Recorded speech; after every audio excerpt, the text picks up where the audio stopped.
Y otra de las noticias del día es sin duda la decisión que toma la Jurisdicción Especial para la Paz, que dio a conocer la primera sentencia a 8 años de trabajos, obras y actividades contra 7 integrantes del antiguo secretariado de las FARC por los secuestros, específicamente por crímenes de guerra, de tortura, tratos crueles, violencia sexual, desplazamientos forzados y además por crímenes de lesa humanidad como esclavitud y otros tratos inhumanos cometidos bajo su mando. Pero ¿quiénes son esos primeros sentenciados? Veamos, en primer lugar tenemos a Rodrigo Londoño Echeverry, conocido en el conflicto armado con el alias de Timochenko o Timoleón Jiménez. Actualmente se desempeña como presidente del Partido Comunes. Pablo Catatumbo Torres Victoria, excomandante de varios frentes de la antigua guerrilla en el Valle del Cauca y Chocó. En este momento ocupa una curul en el Senado. Pastor Lisandro Alape o Pastor Alape, también integrante del Partido Comunes. Milton de Jesús Toncel Redondo, conocido con el alias de Joaquín Gómez.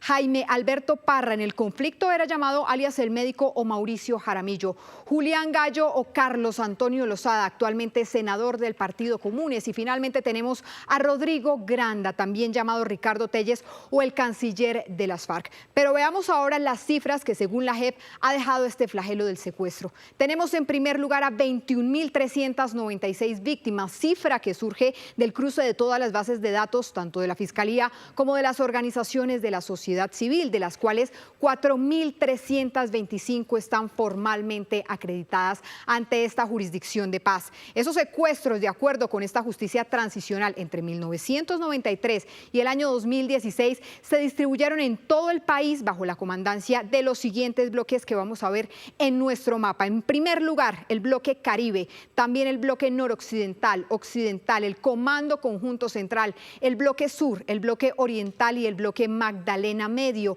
Pero hablemos ahora de los patrones macrocriminales por los que se cometieron estos secuestros según la JEP y por los cuales hoy fueron condenados estos exguerrilleros. Tenemos que en primer lugar se dio para financiar la estructura armada, también para promover el intercambio por guerrilleros presos y para ejercer control social y territorial. Los exguerrilleros fueron sentenciados hoy a lo que se conoce en la JEP como las sanciones propias, es decir, 8 años de trabajos y obras, pero sin cárcel o sin ningún tipo de medida de aseguramiento.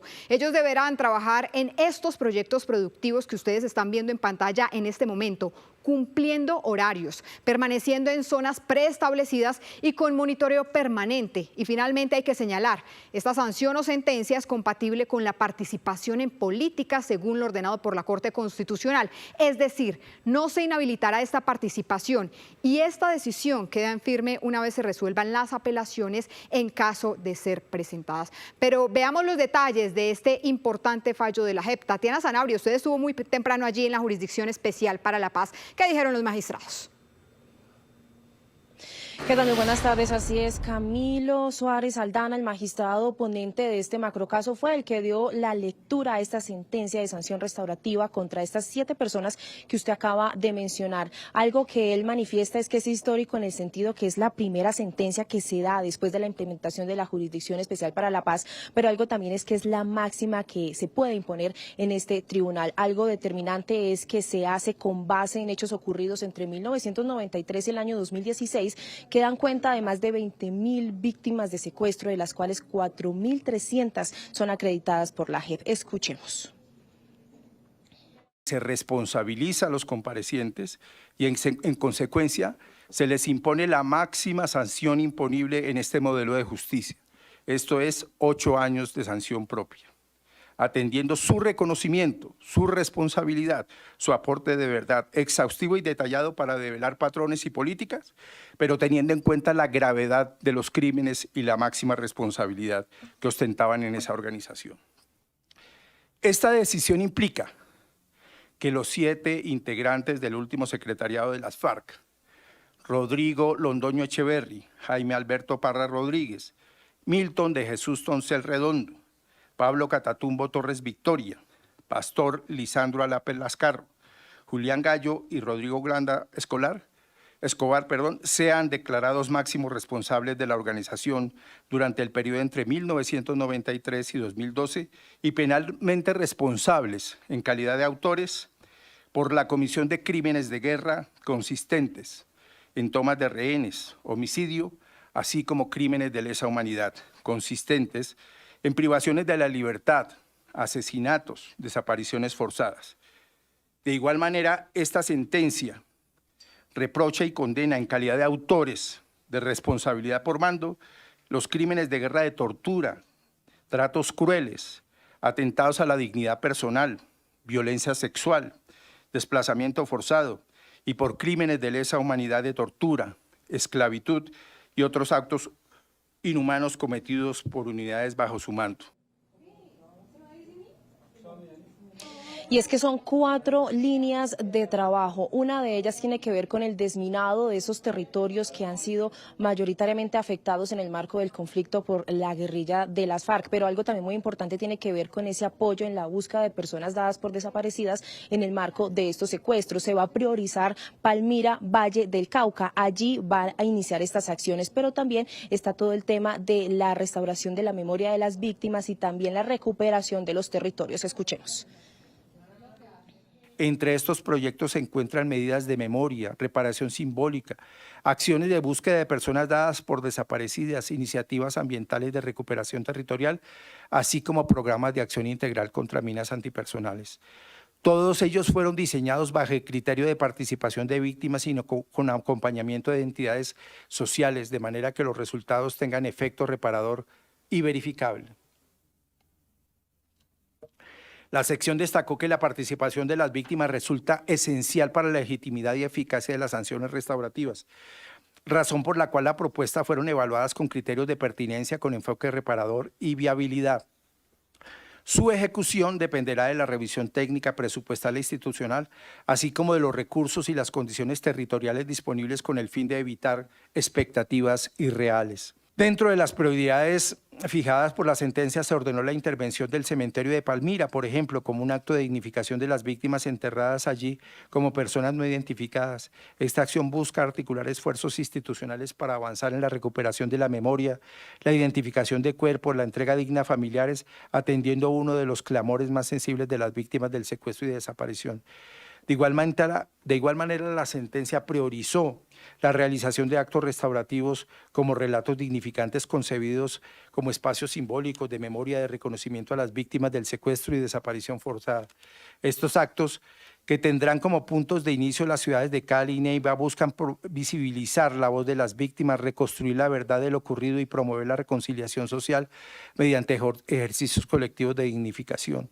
Su implementación pretende además consolidar un enfoque territorial que articule el esfuerzo comunitario e institucional con la construcción de la memoria y la garantía de no repetición. Y es que precisamente la JEP ha sido enfática en esos territorios que son priorizados en el marco de esta sentencia sancionatoria. Estamos hablando de Valle del Cauca y el departamento del Huila. También ha dicho esos patrones de secuestro que se repitieron a través de décadas y que son o que fueron mejor pues punto de análisis para emitir esta sentencia. Escuchemos.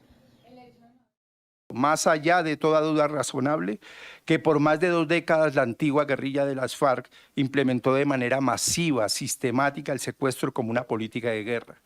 Se documentaron 3 patrones principales. Privar de la libertad a civiles para obtener recursos económicos mediante el pago de rescates. Segundo, retener a miembros de la fuerza pública y a líderes políticos con el propósito de forzar canjes de prisioneros y buscar un reconocimiento político. Y tercero, utilizar el secuestro como instrumento de control social y territorial en diferentes regiones del país. Estos patrones fueron ejecutados bajo la dirección del secretariado de las FARC con amplia autonomía, con mandos regionales, lo que generó un impacto masivo y prolongado en la población civil, es decir, un fenómeno de macrovictimización.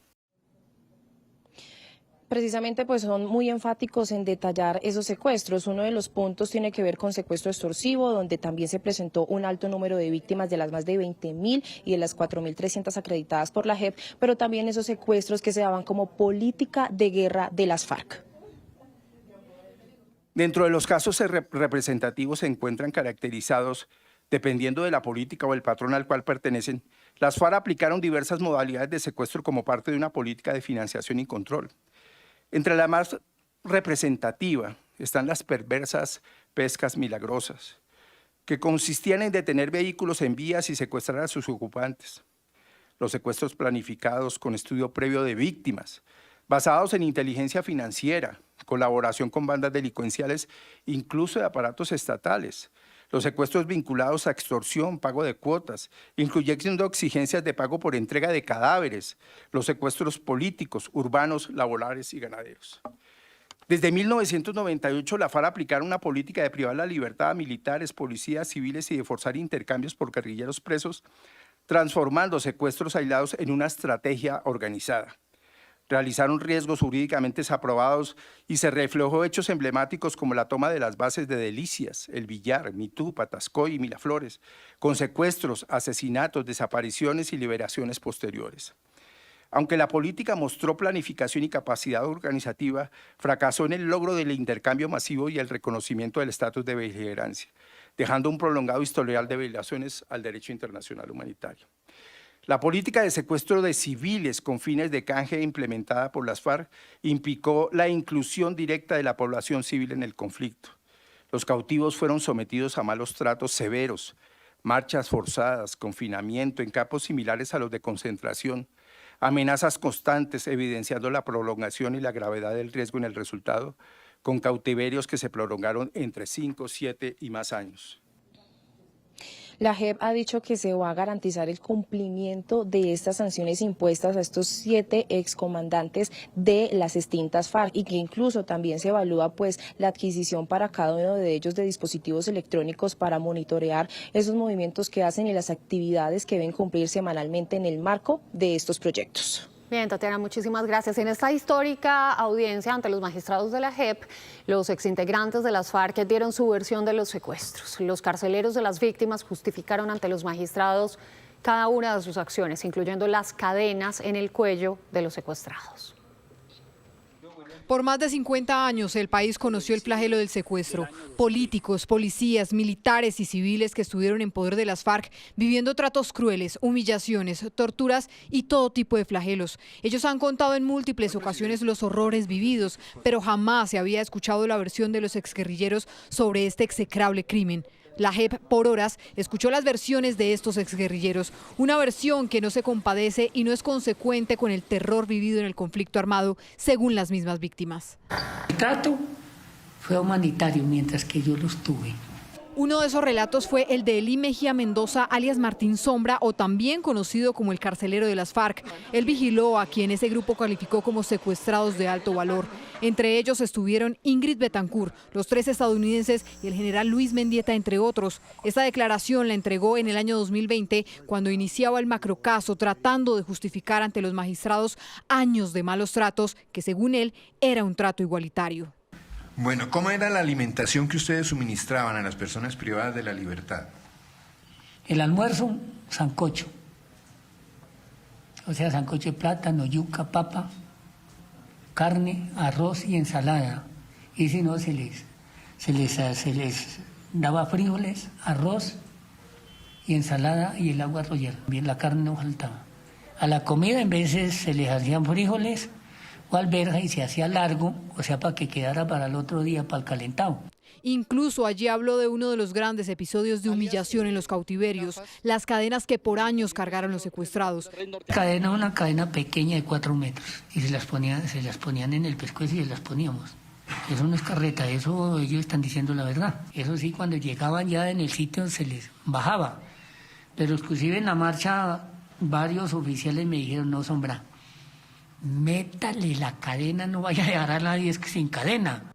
Otro de los que se presentó ante la JEP fue Alexander Farfán, alias Gafas, carcelero de Ingrid Betancourt, quien también dio su versión acerca de esos lamentables episodios. Que sí, habían unas cadenas más gruesas, habían unas más delgadas, pero no era que la más gruesa es para Pepito Pérez, porque me cae mal, ¿no? Como cayera. Sombra, como era conocido también el carcelero, habló de las condiciones bajo las cuales tenía los secuestrados, enunciando supuestas comodidades que para los cautivos no existieron. En todas las cárceles les hice para que jugaran fútbol y para que jugaran voleibol. Y les tenía, yo al principio de cárcel seguro les tenía sus ajedrezes, les tenía sus cartas, les tenía los juegos y había el televisor. Lo que pasa es que a través de las situaciones de la tecnología tocó el televisorcito, los cositos y recortando. Alias Gafas también habló ante la JEP sobre la cotidianidad de los secuestrados, una cotidianidad que él normaliza asegurando que debía amarrarlos como un castigo cuando dice había peleas entre ellos. Uno de esos castigos era, usted queda en aquella esquina amarrado con una cadena en su cama, en su caleta normal, ahí él puede salir alrededor, pero está en su cama, y el otro en la otra esquina también, ni hasta que se pongan de acuerdo y digan, no, vea, comandante Enrique, bueno, a mí me decían Enrique, sabemos de que nos quedó mal y no lo volvemos a hacer, no volvemos a pelear. Además negó cualquier tipo de castigo de los secuestrados en las llamadas letrinas. Voy a ver si de pronto me entienden. Si a mí me dicen, cuide a Pepito Pérez, y Pepito Pérez me dice, es que voy a hacer del cuerpo ahí, hágale, y yo volteo, le doy la espalda, cuando voltea a mirar ya no puede estar. O sea, el guardia está pendiente, entonces eso se hizo, pero pues estoy explicando la razón. Otro de los comparecientes fue Julián Gallo, también conocido como Carlos Antonio Lozada, exintegrante del secretariado de las FARC. Hoy ocupa una curul en el Senado por el Partido Comunes. Gallo fue más allá de la forma como se trataba a los secuestrados. Dijo que varios secuestros tuvieron complicidad de algunos miembros de la fuerza pública. ¿Sería plausible que en alguna de estas operaciones se hubiera sobornado a la fuerza pública para que no estuviera presente? Sin duda, y no solamente que hubiesen sobornado a la fuerza pública, sino que participaban en operaciones. De los capítulos más dolorosos y conocidos a hoy sobre los secuestros de las FARC fue el de Ingrid Betancourt, Clara Rojas y el nacimiento de Manuel, el hijo de Clara en pleno cautiverio. Jaime Alberto Parra, alias El Médico, quien también compareció ante la JEP, habló de este caso y dijo que como médico del grupo solo se enteró del parto 6 meses después, que este se hizo por cesárea y que fue atendido por un aprendiz. Lo que el muchacho relata es que es un parto que se viene, es como retardado. Entonces que solamente tiene la opción de hacerle una cesárea. Pero no sabía hacer cesárea. Él tenía los conocimientos, la idea general, pero él nunca había hecho una cesárea. De pronto lo había practicado en un cerdo, por ejemplo. Estas versiones, al igual que la de muchos otros exguerrilleros, jamás fueron un bálsamo para las víctimas, jamás entregaron reparación y mucho menos una no repetición, según lo relataron las mismas víctimas en los múltiples escritos y declaraciones que dieron a la JEP respondiendo a estas versiones. Son sus versiones sobre el secuestro, pero ¿qué han dicho los exmiembros del secretariado de las FARC sobre la sentencia de la JEP por los secuestros que cometieron? Juan Pablo Contreras, usted tiene los detalles a esta hora. ¿Qué tal? Muy buenas tardes. Pues hace pocos minutos los 7 comparecientes ante la JEP que fueron sancionados hoy y miembros del último secretariado de las FARC emitieron un comunicado en el que dicen que el secuestro es una carga moral que pesará por siempre sobre sus hombros y que fue un crimen de guerra que enlodó por completo la humanidad de esa lucha armada que en ese momento emprendieron.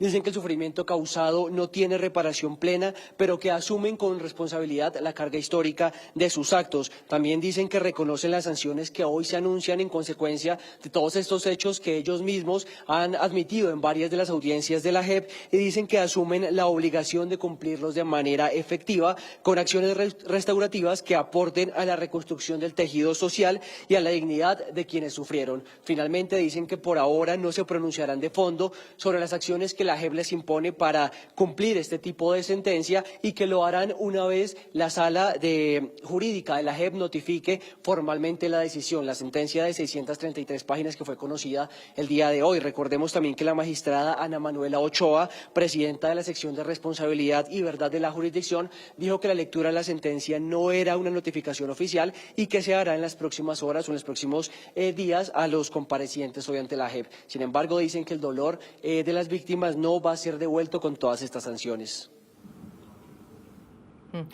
Juan Pablo, gracias. En el fallo de la JEP fueron reconocidas más de 21.000 víctimas de delitos como secuestro, abuso sexual, tortura, desaparición forzada, desplazamiento y secuestro, en algunos de lesa humanidad en el marco del conflicto armado, y que hoy reciben con indignación la sentencia.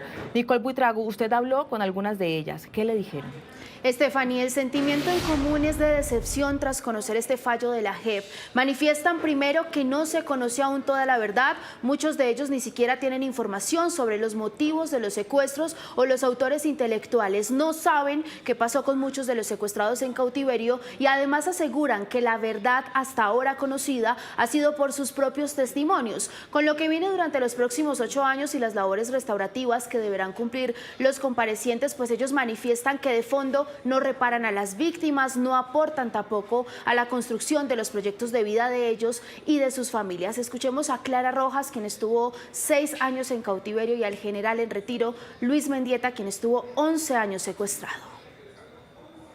Me parece que ahí los magistrados, pues con todo el respeto que les tengo, pues fallaron, porque no, el objeto de la pena sí tiene que ser resarcir a la víctima. Pero me parece que esta sentencia sí tiene una responsabilidad social enorme, ¿sí ves? Porque finalmente no se puede perder la confiabilidad en el sistema de justicia y las personas en su conjunto y la sociedad no pueden sentir que hay impunidad. Sí debe haber una sanción, ¿sí ves? Entonces, si estamos de acuerdo en que no hay pena restrictiva de la libertad, por lo menos de esta restricción de libertades que tienen, sí les daba margen para que la sanción fuera superior, ¿sí? Pensemos entre 15 y 18 años, porque es que la magnitud de los hechos son tan graves, ¿sí? Entonces, pues sí, como una decepción, para concluir. Porque allí se solicitaba era la exclusión de los integrantes del secretariado porque no habían contribuido con la verdad. Aparte de eso, que no habían entregado bienes para esa reparación a ese gran universo de víctimas. Y mi opinión, pues muchas de las víctimas que solicitaban que se les devolvieran sus seres queridos, que todavía no se ubican, de secuestrados, desaparecidos, que pudiesen volver a sus tierras, porque no han podido, porque quedaron las disidencias y esas víctimas no pueden ir a sus territorios. Calificaron esta pena como una burla porque esperaban una restricción mucho más amplia de hasta 15 años y aseguran que uno de los propósitos del acuerdo de paz era precisamente la no repetición, y llevan años viendo cómo ese secuestro sigue latente y dicen ellos que ahora con mayor intensidad. Les preocupa además la presencia actual de las disidencias en esos territorios en donde ellos mismos vivieron la crueldad de la guerra, y aseguran que al final la medida de protección para ellos ha sido o levantar su voz como víctimas o vivir en el exilio o simplemente alejados de la opinión pública. Lo que entiende uno es que no es un tema que pueda repararse. El daño causado es un daño para toda la vida, que no hay cómo repararlo. Por ello, lo fundamental para mí es que haya todas las acciones para que eso no se repita más. Yo creo que este tema que llaman la paz total no está saliendo bien. Nunca han dicho la verdad. Lo que es poca verdad que se conoce es porque las mismas víctimas, a través de memoriales, 7 memoriales, presentamos. La JEP, teniendo un ejército de investigadores tan grande como el del CTI de la Fiscalía, nunca preguntó nada a los comparecientes, nunca investigó nada. Luego, la investigación mediocre produce sentencias mediocres, como esta, que acaba revictimizándonos a nosotros porque constituye una burla al sufrimiento y al dolor de las víctimas. Más de 4.000 testimonios fueron tenidos en cuenta dentro de estas audiencias y manifiestan las víctimas que al final no funcionó, que quedaron en el aire, y con varias propuestas sobre la mesa, como la devolución de terrenos, la creación de bancos de crédito para un nuevo comienzo y una amplia oferta de nuevas oportunidades y participación social de más de 21.000 familias afectadas. Sí, Nicole, es que a pesar del paso del tiempo aún son contundentes los testimonios que se conocieron en su momento por parte de las víctimas que padecieron el flagelo de los secuestros cometidos por las FARC. Aquí están algunos de ellos. Fue muy duro todo. Esta es quizá la radiografía de todas las víctimas de secuestro de las FARC que declararon ante la Jurisdicción Especial para la Paz. Cuando dio su versión, el exsenador Luis Eladio Pérez no pudo contener el llanto al recordar el calvario que padeció durante los 7 años que estuvo en poder de las FARC. El castigo fue encadenarnos desde ese día hasta el último día de secuestro como animales a los árboles. Nos sacaban a hacer nuestras necesidades, como sacar uno a los perros al parque. Nos quitaron las botas como castigo y estuvimos tiempo sin botas, descalzos, en la selva. Ingrid Betancourt, secuestrada cuando hacía campaña presidencial, contó cómo perdió el derecho a decidir sobre algo tan elemental como ir al baño, pero además dijo que los guerrilleros de las FARC disfrutaban al ver el hambre que padecían. Y el guardia bota la comida al piso y me dice, ya no queda servir en la olla de cada uno de nosotros. Y el guardia escupir en la mía. Otro dramático testimonio fue el del hoy general en retiro de la policía, Luis Mendieta, ante la JEP, por el secuestro que padeció durante 11 años. Cayó en poder de las FARC durante la toma a Mitú, al igual que otros uniformados que estaban con él. Visiblemente conmovido, dijo que durante su cautiverio escuchó crecer a sus hijos por radio, fue aislado, sometido a tortura psicológica y padeció la indolencia de la guerrilla. Mientras a nosotros nos daban 3 o 5 minutos con agua que era bombeada con una motobomba para bañarnos, a los marranos sí les suministraban 1, 2 y hasta 3 horas de agua. En este capítulo también se relató cómo las cadenas de acero que estaban oxidadas fueron el medio para humillar a los secuestrados. Así lo relató Armando Acuña, que el 29 de mayo del 2029, siendo concejal de Garzón Huila, fue secuestrado. Eso es humillante. De todo lo que yo sentí del secuestro fue ese día que me colocaron la cadena y me amarran a un palo. Yo de alguna manera, ellos me custodiaban y yo estaba uno ahí humillado, pero el día que le colocan a uno las cadenas,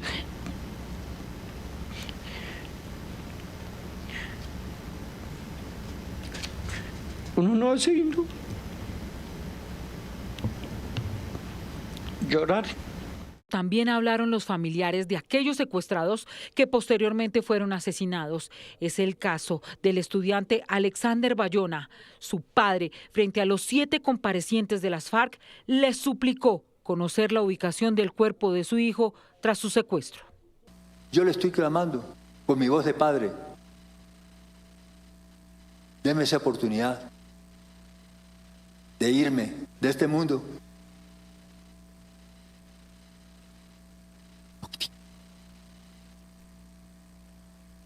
Sabiendo dónde enterré a mi hijo, porque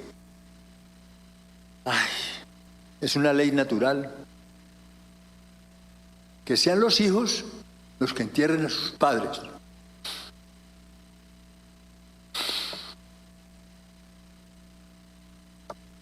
Pero no nosotros, no nosotros,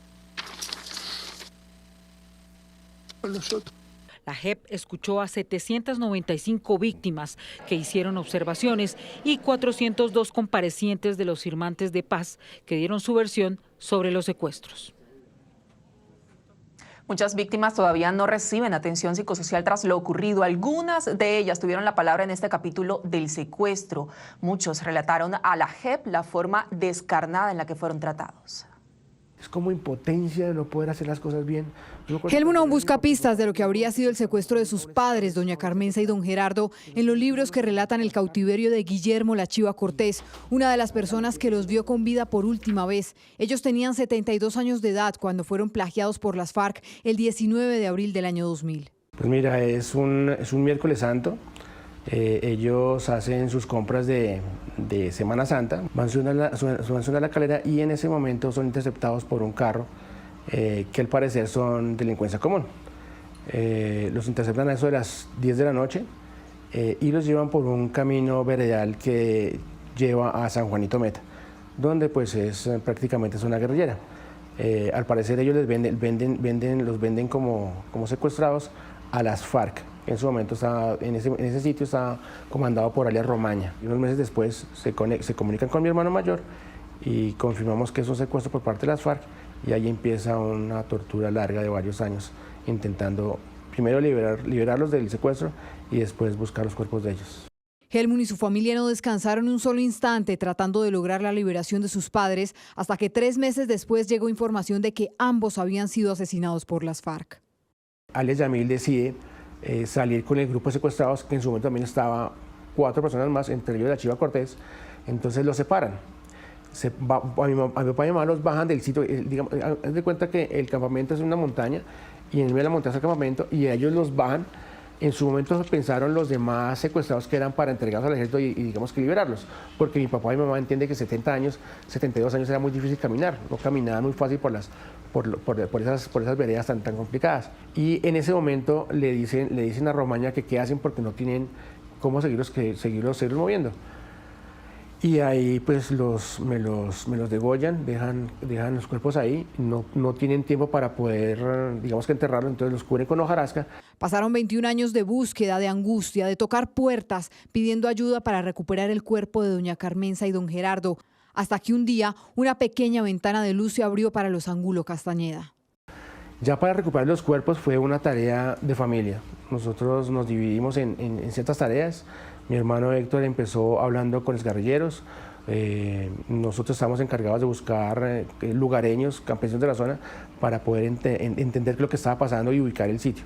Ya cuando se firma el acuerdo de paz y se entiende que nace de ese acuerdo de paz la unidad de búsqueda de personas desaparecidas, entonces empezamos a trabajar con ellos muy atrás mano con ellos. Fueron más o menos 4 años intentando hacer el tema, ir al sitio, hasta que pues por fin se dio, la unidad de búsqueda dio el aval para ir al sitio por 15 días. En medio de la selva tocó hacer 1000 cosas, pedir ayuda de 1000 gente, pedir ayuda a los lugareños de la zona y logramos encontrar el cuerpo de mi mamá en ese momento. Hasta que llegó el día de encontrar a la Lala, como le decían cariñosamente a doña Carmenza Angulo, a quien su familia siempre la ha recordado como su centro y su pilar. Estos audios fueron recopilados en su momento por la unidad de búsqueda de personas dadas por desaparecidas. Felicidad. Ella siempre daba todo para que sus nietos estuvieran felices. Aunque en su momento se les dijo que doña Carmenza y don Gerardo fallecieron juntos, el único cuerpo que se encontró fue el de la abuela Lala y a hoy, 8 años después, no tienen pistas de don Gerardo. Porque es que aquí no hubo reparación, aquí no hubo verdad. Ahí digamos que encontramos muchas respuestas a ciertas cosas que estamos viendo. Aunque digamos que respuestas puntuales no encontramos, pero sí nos dimos cuenta que el grupo de reencuentros estaba preguntando dentro de sus combatientes qué pudo haber pasado. Pero digamos que hayamos entendido o digamos que tuviéramos una respuesta clara de por qué los secuestraron, por qué se los llevaron, por qué no los devolvieron, por qué los asesinaron, por qué los torturaron, pues no, nunca ha habido esa respuesta. Y el tema también de no repetición, pues también aquí le recae la responsabilidad de la JEP, porque mira lo que pasó con Alia Romaña o con Iván Márquez, que ellos tenían mucha información en su momento, y sobre todo con Alia Romaña o con Aldinever. Ellos tenían mucha información en lo que pasó en su momento en esa zona, y pues la JEP, por ser tan paquidérmica, nunca actuó. Esta gente se fue y pues no pudimos tener la información. Helmut no pierde la esperanza de hallar el cuerpo de su padre. Dice que no ha dejado de sentir dolor en su corazón por lo vivido y con lágrimas asegura que por lo menos en su caso la JEP no fue la solución. Prometí no llorar, porque esto me devuelve muchos años y me llena de mucha tristeza. Y quería no...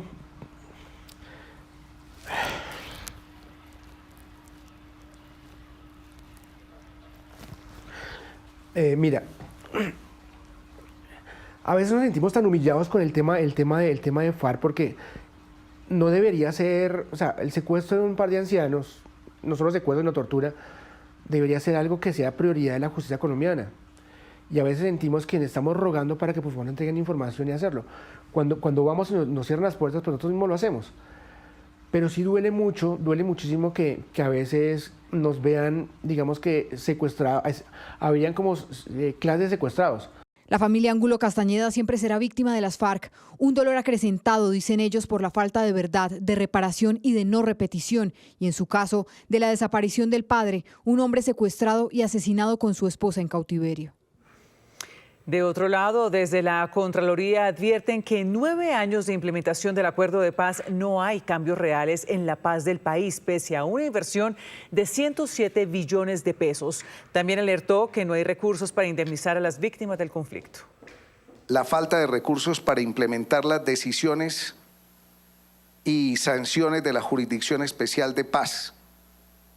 Esto podría colocar en riesgo la financiación para la reparación de las víctimas, el cumplimiento de las sentencias y la construcción de paz. La meta más rezagada, y lo sabemos todos, es la de reforma rural integral.